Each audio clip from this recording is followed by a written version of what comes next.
Do you know why this subordinate is difficult to work with? Have you really pinned it down? You may know what the gap is, but until you understand the why behind it, you're never going to be able to solve it. In my experience, there are 3 reasons that you've got a difficult subordinate. And the reasons that they're not performing are it's a skill issue. They want to do well, they just simply don't have the ability to perform. It's a will issue. They've got the skill, they just don't feel like doing it. They're not excited by it, they're not motivated, and they're not giving you their best efforts. Or it's a behavioral issue. This is a personality trait where they may be vindictive or they may be backstabbing, and they can do the work, they want to do the work, but there are some really dysfunctional behaviors that are manifesting themselves in their day-to-day interactions with their colleagues. So how do you figure out which of these 3 it is? And by the way, it can be a combination of those 3. If it's a skill issue, talk to them about the performance gap and then ask, why are you not doing this?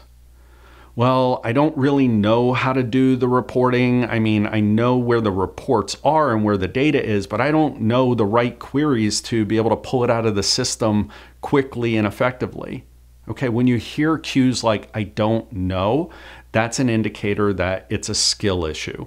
And you're going to have to help them build those skills to close that performance gap.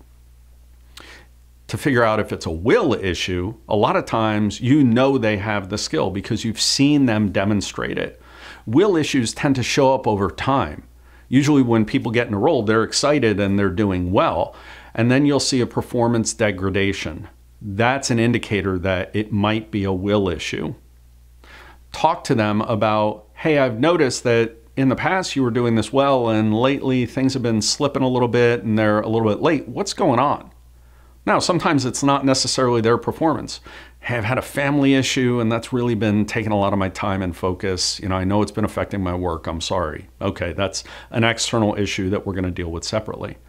But if it's, well, it's no big deal that the reports go out a little bit late. It's not like they use them all the time or use them immediately. I don't see what the big deal is. Those are indicators that it's a will issue. They're not motivated. They're not inspired by their work anymore. They may not feel challenged anymore. If it's a behavioral issue, they likely have the skill and they want to do the work, but it's showing up more in the interpersonal interactions that they're demonstrating. You might not be able to figure this out just from talking with this person. They may be blind to the way that they're showing up or the way they're treating others. Usually the way to figure out if it's a behavioral issue that's causing this person to be difficult is you're going to talk to their peers and their customers. And you'll hear things like, hey, the work is fine, but he's just really abrupt and he's rude. He hangs up the phone. He's walked out of meetings before.